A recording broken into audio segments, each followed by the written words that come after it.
Abertura. Avisos de possibilidades e proibições escritos em diversas línguas. No centro, escrito com letras O de um globo e de uma proibição. Como funciona aí? Olá, que tal um escritório à beira-mar? Apresentadora Marina Campos. Montanhoso como local de trabalho. O sonho de muita gente já é realidade para várias pessoas. É cada vez maior o número de trabalhadores que conseguem exercer a profissão de onde quiser, sem a necessidade de estar em um ambiente fixo. São os chamados nômades digitais. Com a pandemia, muitas empresas adotaram como padrão o trabalho à distância. E vários países aproveitaram o embalo para adaptar as leis dos viajantes profissionais e até criaram programas de incentivo. Além dos atrativos turísticos, a velocidade na conexão de internet e o preço do aluguel estão entre os critérios desses profissionais na hora da escolha do país estrangeiro. A Patrícia está em Tulum, no México, e conta pra gente como é viver e trabalhar num dos principais destinos dos turistas no Caribe mexicano. É com você, Patrícia. Globo terrestre. Imagem se aproxima do México, na América do Norte. Indicação pontiaguda em Tulum, no México. Praia durante o dia. Nela estão alguns banhistas. Canoas navegam pelo mar. Perto do mar, cadeiras para o banho de sol. Eu sou psicóloga de formação. Patrícia Batista, psicóloga. Consultora de carreira e trabalho na área de RH há 11 anos. E sou coordenadora, numa empresa para Brasília, no Brasil, enfim. Como eu trabalho 100% remoto, isso acabou me permitindo fazer as viagens. Centro de cidade litorânea. Bandeira do México no meio da praia. Essa empresa ela tem 3 modelos de trabalho, tanto o presencial, o 100% presencial, quem precisa estar lá. O híbrido, quem pode ficar alguns dias em casa, alguns dias tem que ir para o escritório. E o 100% remoto, que é o meu caso. Para vocês terem uma ideia, hoje eu trabalho 100% para o Brasil. Então, até a minha consultoria, que é um trabalho PJ, é para o Brasil, eu pago os impostos de lá, enfim, eu tenho MEI. E eu faço parte do quadro de funcionários com uma contratação CLT. Então, eu tenho todos os benefícios de todo mundo, eu tenho auxílio home office, mas alguns eu não consigo usar porque eu estou fora do país, Como, por exemplo, vale alimentação, vale refeição, e aí eu deixei acumular, enfim, mas, por exemplo, o plano de saúde eu posso usar estando viajando porque ele tem cobertura internacional. Então, é só para vocês terem uma ideia a respeito disso.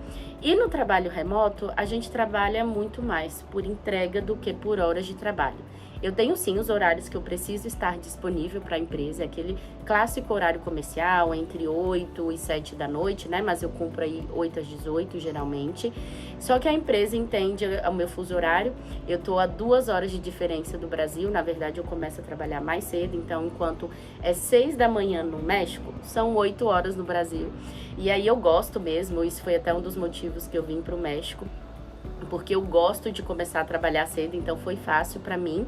E a gente trabalha muito por entrega, Então, com o meu time, assim, o time que responde a mim, como o time que eu faço parte, a minha gestora, nós temos combinados, nós temos uma disponibilidade, mas é muito mais por entrega que nós combinamos. Em Pier, perto do mar, árvore de Natal feita de LED. Vinheta. Como funciona aí? E para falar sobre esse assunto, convidamos a advogada de Direito do Trabalho, Simoni Braga. Doutora Simoni, seja muito bem-vinda ao Como Funciona Aí. E eu já começo perguntando, a gente viu aí a Patrícia falando que trabalha com carteira assinada, mora agora no México. Agora, e o trabalhador nômade que trabalha para uma empresa que é de fora do Brasil, por exemplo? Valem as leis brasileiras para ele também? O simples fato de ser um brasileiro Simoni Braga, advogada. não atrai a aplicabilidade da norma trabalhista vigente no país. Vale destacar, inclusive, que o formato de anotação em carteira de trabalho é um regramento típico da norma trabalhista brasileira.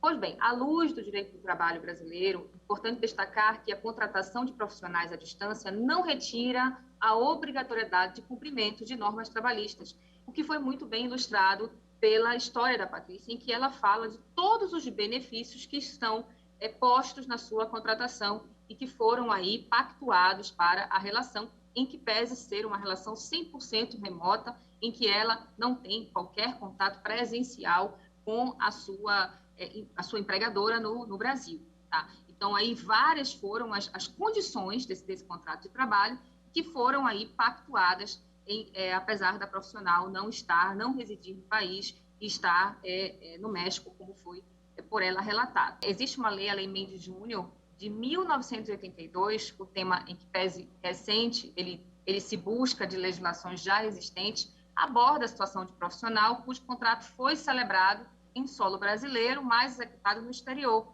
No caso, ter uma empregadora aqui que contrata essa mão de obra em qualquer outro lugar. Essa norma garante aos empregados brasileiros contratados no Brasil ou transferidos para prestar serviço numa outra localidade no exterior, a aplicação da legislação brasileira de proteção ao trabalho e naquilo que não for incompatível com o disposto nessa lei, prevalecendo sempre a norma mais benéfica para o trabalhador brasileiro. Então, de fato, no caso da Patrícia, por se tratar de uma trabalhadora contratada por uma empresa brasileira, ela tem aí, ela está sob a égide da legislação trabalhista brasileira, diferente de, no caso da hipótese de uma contratação por uma empresa estrangeira, estando numa localidade diversa aqui do Brasil. Agora, nesses casos de nômades digitais, a empresa pode exigir, por exemplo, uma carga horária, aquele cumprimento do expediente, como ela até estava falando, ou pode ser por entrega, por exemplo? A pandemia da Covid-19 veio e trouxe o protagonismo dessa modalidade, desse regime designado de teletrabalho, sobretudo em razão dessa necessidade de a gente se manter produtivo, da cadeia produtiva estar ativa, ainda que em isolamento, o que acelerou o surgimento de novos contornos da relação de trabalho, como o caso dos nômades digitais. Vale destacar que, de acordo com a norma brasileira, considera-se teletrabalho a prestação de serviço preponderantemente fora das dependências do empregador, com a utilização de meios telemáticos de informação e comunicação, que, por sua natureza, não constituem-se por si como um trabalho externo. O comparecimento, inclusive, à empresa não vai descartar, né, a hipótese do teletrabalho. Acho que é importante mencionar isso, como no caso da Patrícia, que é 100% remota. Recentemente, em setembro, nós tivemos uma medida provisória 1108, que foi convertida em lei, restringindo a hipótese da contratação por tarefa ou produção, que é justamente o questionamento que você me fez. Então, as empresas que adotam o teletrabalho deverão adequar-se a essa nova redação. Embora seja possível o formato de contratação por produtividade com definição de jornada, será devido o pagamento, por exemplo, das horas extras, na hipótese de extrapolação da jornada que foi contratualmente estabelecida com esse trabalhador. Em termos práticos, se eu contratei a Patrícia, vou utilizar aqui como um exemplo, como uma situação hipotética, contratei a Patrícia para trabalhar de forma por tarefa ou produtividade e passo a controlar concomitante à sua jornada, e essa jornada ela é extrapolada, gera a Patrícia o direito de receber por essas horas que foram dispensadas para além daquilo que foi pactuado contratualmente com esse trabalhador. Vamos voltar para o México. A Patrícia vai dar agora algumas dicas para quem está pensando em trilhar os mesmos caminhos dos nômades digitais. Praia mexicana ao entardecer. Barco navega entre Recife de corais. Praia com tendas em forma de cone. Estátuas de 2 sereias na praça da praia. Eu lembro que uma das coisas que mais me marcaram... Patrícia Batista, psicóloga. ...estudar sobre trabalho remoto não deixe a pessoa dar falta da sua presença. Então, gente, não é só pegar um computador e abrir. Eu entendi isso. É muito importante que eu entenda as ferramentas de trabalho. Então, o Zoom, o Meeting, o que eu posso usar que substituiria eu estar presente numa reunião desenhando num quadro. Então, hoje eu tenho uma lista de ferramentas que eu posso usar. É muito importante que quando eu viajo, além de pensar na hospedagem, no que eu quero fazer, também na estação de trabalho, se o Wi-Fi é muito bom, senão eu vou ter que pagar a parte, né? E isso ajuda muito a encontrar destinos que já tenham nômades digitais. Dia de sol na Playa del Carmen, no México. Eu costumo trabalhar em Playa del Carmen, nos cafés, eu adoro trabalhar nos cafés, assim como às vezes eu vou para um condomínio que é aberto, é muito comum as pessoas irem para um rooftop que tem lá em vários lugares, né? E aí é um rooftop com piscina, você pode ficar lá, tem cadeirinhas confortáveis como essa que eu tô agora, uma boa vista, e eu gosto de trabalhar desses lugares, né? Então tem lugares que tem uma biblioteca, enfim. E isso tudo morando pertinho, de 5 a 10 minutos da praia. Essa foi minha história de amor em escolher o México. Então, assim, tô morrendo de calor aqui. O México é um lugar que faz calor o tempo todo, aqui na região de Cancún. Então, eu cheguei, assim que eu cheguei em junho, eu fui para a cidade do México conhecer, passei frio lá, mas foi muito legal, aquela vibe cidade grande mesmo. E em julho eu vim para Cancún, diretamente para Playa del Carmen. De lá para cá eu faço algumas viagens, né? Então eu vou para já fui para Isla Mujeres, já visitei algumas outras ilhas, já passei um tempo em Cancún, agora eu tô em Tulum. Semana que vem eu vou para um lugar chamado Bacalar, que é um pueblo aqui. E eu amo esse estilo de vida, de calor. Eu tô sempre de biquíni, com roupa fresquinha. Então combina muito comigo. E é muito interessante que a gente escolha destinos que combinam com a gente. Eu não tenho o visto de nômade digital. Na verdade, não sei exatamente como funciona, tá? Então eu comecei o nomadismo quando eu fui para a África do Sul no ano passado, então é bem recente, mas como eu gosto de lidar, eu prefiro passar tempos e tempos em algum lugar, e geralmente é o período que dura o visto de turista. Então eu fiquei na África do Sul com visto de turista que durou 3 meses, no México eu posso ficar 6, mas eu vou ficar 5, e assim eu vou passar por outros lugares. Para mim é uma ótima possibilidade, porque eu quero mesmo ficar pouco tempo em alguns lugares. Se isso mudar em algum momento, eu vou pesquisar e por aí vai. Mas como eu trabalho para o Brasil, não tenho interesse agora de trabalhar nos lugares que eu tiver. Então, prefiro continuar assim, né? Com esse tipo de viagens. Mergulho no fundo do mar. Vinheta, como funciona aí? Doutora Simoni, a gente viu a Patrícia contando como é a vida dela de turista e de trabalhadora. A empresa pode exigir do trabalhador nômade essa estrutura para desempenhar as atividades dela? Sim, todas essas condições serão negociadas. Simone Braga, advogada. No formato da contratação, como a boa internet, o ambiente, o local, tudo isso será pactuado e estabelecido no contrato de trabalho na forma como dispõe a CLT. Vale ressaltar que, mesmo sendo um trabalho à distância, é necessário que essa modalidade seja previamente ajustada entre empregado e empregador, mediante um contrato escrito, contemplando as atividades que serão desenvolvidas. O nomadismo, como foi a expressão utilizada pela Patrícia, ele não dispensa, em que pese esse improviso, um dia em cada local, uma semana em cada local, ele não dispensa a formalidade típica da relação de trabalho. Então, é fundamental que se tenha um contrato com o objeto, as condições, a forma de remuneração, férias, o direito à desconexão, especialmente o direito à desconexão, porque a gente sabe a quantidade de problemas e saúde, a parte de saúde mental, como que também isso veio ao protagonismo por conta desse trabalho remoto, né, a necessidade das empresas compreenderem o direito do trabalhador de se desconectar, não é o fato dele estar com o trabalho na palma da mão, é exemplo de um celular ou de um notebook, que ele prestará 24 horas full time no trabalho. E essas despesas com internet, por exemplo, elas podem ser pactuadas no contrato como um auxílio da empresa ao trabalhador? Perfeitamente. Todas essas condições, como custo com energia, eventual custo com alimentação, eventual custo com a internet, com os equipamentos, com o computador, com o celular, todos esses custos envolvidos, eles devem estar nesse grande plexo dessa contratação. E a recomendação é que isso se dê no momento da contratação. Esse profissional procure saber como que essa empresa vai lidar com todas essas capitulações, todos esses temas, para que isso não se torne uma situação, um entrave já no processo após a contratação, em que esse trabalhador se vê numa situação em que precisa, por exemplo, de um custeio voltado para a utilização de uma energia ou de uma internet e que a empresa não está fornecendo. Vamos fazer um breve intervalo e voltamos já. Vinheta de transição. Estamos apresentando Como Funciona Aí. Vinheta de transição no centro. Como funciona aí?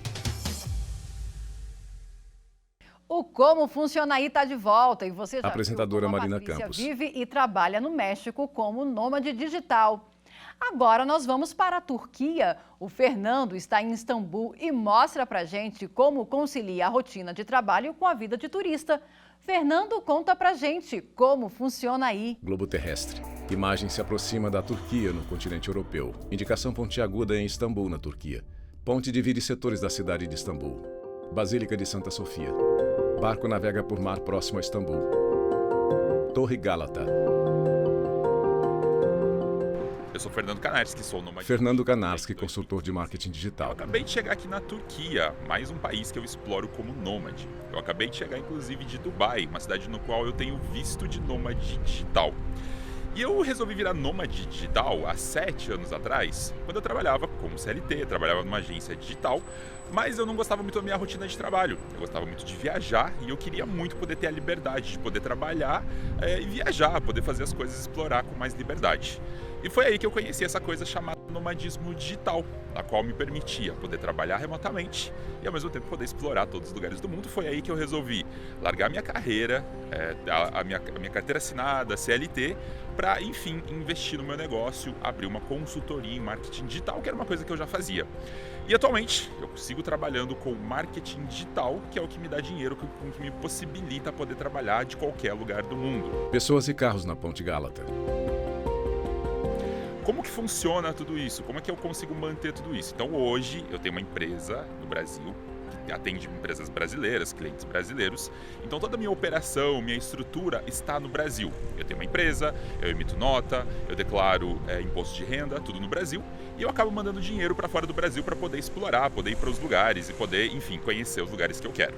Como eu ganho dinheiro no Brasil, e diferente de muitos nômades que acabam ganhando em dólar e euro, eu acabo tendo que escolher entre alguns países mais caros e mais baratos. Então, por exemplo, eu passei uma temporada em Dubai e agora eu estou passando uma temporada aqui na Turquia, que tem um custo de vida muito mais barato. Então eu consigo ter um custo de vida mais barato para economizar dinheiro para depois ir para alguns países, inclusive, mais caros. Fonte de chafariz perto da Basílica de Santa Sofia. Vinheta, como funciona aí? Voltamos a falar sobre esse assunto com a advogada de Direito do Trabalho, Simoni Braga. Doutora Simoni, quais os destinos aí preferidos dos nômades digitais atualmente e por quê? Como exemplo, a Estônia, o primeiro país Simoni Braga, advogada. Legislação específica para que estrangeiros possam trabalhar a partir de seu território, possibilitou a concessão de visto temporário a esses profissionais que residem naquele local, mas trabalham para outros países. O Caribe também seguiu essa iniciativa e já concede visto temporário para estrangeiros que residem à beira-mar e prestam serviços para outras localidades, transpondo assim qualquer fronteira física. Um exemplo nacional, o Rio de Janeiro, seguindo essa tendência, tornou-se, Marina, o hub para nômades digitais. Então, oferece toda uma estrutura, não só física, estrutural, como também sobre o aspecto de mobilidade para esses profissionais que pretendem residir no Rio de Janeiro e prestar serviço para o mundo, né? Então, aí, trazendo como alguns exemplos, Estônia, Caribe, Rio de Janeiro, o exemplo dado, inclusive, como Dubai, são, de fato, locais extremamente procurados, porque possibilitam esse tripé importante como local digitalmente avançado, qualidade de vida e custo-benefício satisfatório. Para o trabalhador desfrutar dessa liberdade toda, ele precisa de uma organização na rotina aí, no expediente dele, né? Certamente. É importante o trabalhador, de forma preventiva, inclusive a contratação, checar a saúde financeira dessa empresa contratante, eventual histórico de não cumprimento das obrigações trabalhistas, alinhamento de todas as condições de trabalho, incluindo remuneração, jornada, benefícios, férias e demais detalhamentos. Por que eu falo férias? Férias não é uma realidade para todas as legislações, né? No Brasil, a gente sabe que contempla o período de descanso, mas isso não é uma realidade para o mundo. Então, é importante que esse trabalhador esteja atento no momento da contratação, da atração, se de fato toda aquela cesta necessária contempla as suas expectativas. Falando especificamente do que você perguntou sobre organização, gestão do tempo é fundamental para o profissional que está no regime do teletrabalho. Lembrando que o direito à desconexão é importante, a gente se fala muito em síndrome de burnout, que é justamente a enfermidade decorrente da ausência dessa desconexão. Então, é fundamental que se tenha assim, uma organização e que se conheça perfeitamente a empresa para a qual está sendo contratado, para que se possa compreender se será, de fato, uma relação de trabalho saudável. Vamos voltar para a Turquia. O Fernando mostra agora como conseguiu autorização para entrar no país e alguns requisitos para ser nômade digital por lá. É com você, Fernando. Ponte Gálata ao entardecer. Dia na Ponte do Sultão Yavuz. Praça no centro de Istambul. Fonte da Basílica de Santa Sofia. Do ponto de vista legal, Fernando Kanarski, consultor de marketing digital. Países como turista.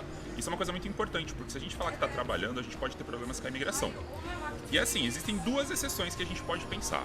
A primeira delas é se você for cidadão europeu. Então, se você tiver, por exemplo, cidadania de algum país europeu, você pode ficar na Europa por bastante tempo.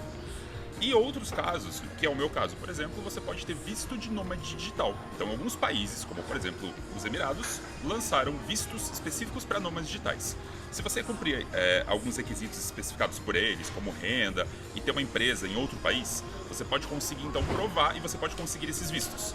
No caso de visto de Dubai, por exemplo, eu posso ficar no país, eu posso ficar na cidade ou no país por até 1 ano, e nesse 1 ano eu posso sair e entrar quantas vezes eu quiser, e basicamente eu posso então ter todos os benefícios, todos os direitos que um residente do país ou da região tem. E com isso eu consigo então ter uma vida um pouco mais tranquila, porque eu posso entrar legalmente no país, eu posso viver legalmente no país, e uma coisa muito legal destes vistos, especificamente do visto de Dubai, por exemplo, é que eu não preciso, por exemplo, pagar imposto de renda. Como o país, como os Emirados não têm o imposto de renda, eu como residente, eu posso viver lá, posso ter todas as minhas coisas lá, exceto trabalhar lá, mas eu consigo viver lá sem precisar, por exemplo, pagar imposto. Lagos e árvores em meio ao deserto de Dubai. E depois de testar essa vida de nômade digital por vários anos, o que eu tenho feito ultimamente é tentado ficar pelo menos entre 1 e 2 meses em cada país. E essa permanência ela depende realmente muito do quanto o visto de turista permite com que eu fique no país. Então tem alguns países que permitem 1, 2, 3 meses. A Turquia, por exemplo, é um país que permite 3 meses. Então eu vou ficar aqui provavelmente entre 1 e 3 meses, e depois provavelmente eu vou passar para o próximo país. E com isso a gente consegue conhecer os países, a gente consegue explorar as cidades e ao mesmo tempo trabalhar. E talvez uma das coisas mais legais do nomadismo digital é justamente isso, que eu consigo ficar numa cidade, consigo ficar, por exemplo, por 1 mês, 2 meses, curtir toda a cidade, trabalhar ao mesmo tempo, em cidades que, por exemplo, um turista iria ficar, sei lá, 7 dias, 5 dias. Então eu consigo explorar tudo isso, consigo ganhar dinheiro, inclusive, quando eu estou viajando, e consigo explorar essas cidades. Pessoas caminham pelos arredores da Torre Gálata. Vinheta, como funciona aí? Doutora Simoni, a gente viu aí o Fernando contando do visto dele, que é de Dubai. Essa é uma tendência, esse visto de nômade digital? E qual que é a diferença do visto dele, de nômade, para um visto de turista? Bom, Marina, a diferença básica entre o visto de nômade digital Simone Braga, turista advogada. é que este permite uma permanência no país por um período mais longo, mais elastecido. Por exemplo, no Brasil, é permitido ao turista uma permanência máxima de 90 dias, renovável por igual período. Ao nômade, é permitida a permanência por 1 ano, renovável por igual período. A concessão do visto ao nômade possui uma série de exigências, a exemplo de uma renda mínima comprovada, contratação de seguro-saúde e o contrato firmado com o empregador, contrato de trabalho firmado com o empregador. É importante salientar que o visto concedido ao nômade não se confunde com o visto de trabalho. O visto do nômade permite, no caso, que o estrangeiro resida no Brasil para prestar serviço na condição de nômade digital para empresas não situadas no Brasil, isto porque a prestação de serviço por estrangeiros à empresa brasileira exige uma autorização específica do Ministério do Trabalho e Emprego e o visto de residente. Então, só fazendo essa diferença, são 3 institutos distintos, então, porquanto não se confundem quanto à forma e nem quanto à prática, porque, de fato, existem propósitos diferentes. Como a senhora falou, existe aí um novo visto que foi instituído pelo governo brasileiro recentemente. E quais são os requisitos para quem quer ser nômade digital no Brasil? É importante destacar que, em janeiro de 2022, foi publicada a Resolução 45 do Ministério da Justiça, que dispõe sobre a concessão de visto temporário e autorização de residência para imigrantes sem vínculo empregatício no Brasil, cuja atividade profissional possa ser realizada de forma remota. Denominado assim o nômade digital, como a gente colocou, que é aqueles profissionais que estão aí nesse regime do nomadismo, tá? Eu separei aqui alguns requisitos, Marina, que são requisitos objetivos para que esse profissional seja considerado nômade digital sob a égide da legislação brasileira. Então, atuar de forma remota, a primeira delas, laborar mediante a utilização de tecnologia de informação e comunicação e executar no Brasil suas atividades para empregador estrangeiro. Então, esses são os 3 requisitos objetivos da legislação brasileira para se caracterizar o nomadismo, o nômade digital. É importante ressaltar que não será considerado nômade o imigrante que exerce atividade laboral com ou sem vínculo para empregador no Brasil. Ele não está aqui contemplado nessa legislação, nessa resolução 45 do Ministério da Justiça. Nós estamos aqui falando para aquele que presta serviço para empregador estrangeiro. Contemplando essa inovação legislativa aí trazida em janeiro de 2022, em maio agora, nós tivemos o Ministério da Justiça lançando um guia prático de autorização de residência para nômades digitais. Esse guia, extremamente autoexplicativo, muito bem posto, trouxe uma série de regramentos que podem, inclusive, aí, direcionar eventual estrangeiro que, no caso, queira fazer do Brasil esse hub para a prestação do seu serviço na condição de nômade digital. Então, eu posso destacar aqui 2 documentos importantes para isso. A Resolução 45 e 2, o Guia Prático do Ministério da Justiça sobre o trabalho do nômade digital no Brasil. Doutora Simone Braga, muito obrigada pela entrevista aqui no Como Funciona Aí. E a gente fica por aqui preparando a nossa próxima viagem. Você confere o Como Funciona Aí no site da TV Justiça, no nosso canal no YouTube e também no Instagram. Até a próxima! Créditos finais. Direção Diogo Ramos, produção Lívia Faria, apresentação Marina Campos, edição de texto Marina Campos, cabelo e maquiagem Kelly Raridade, assistência de estúdio Emerson Oliveira, Joel Ribeiro, Sávio William, operação de TP Ricardo da Costa, iluminação Ítalo Cândido, operação de áudio Anderson Oliveira, operação de sistemas Orlando Filho, edição de pós-produção Paulo Mendonça, videografismo Leonardo Veloso, núcleo de programação Rosa Wazen, núcleo técnico Fábio Guedes, núcleo de produção de programas Flávia Soledade, supervisão Coordenadoria de Gestão da TV e Rádio Justiça, Secretaria de Comunicação Social, STF. Realização TV Justiça, 20 anos.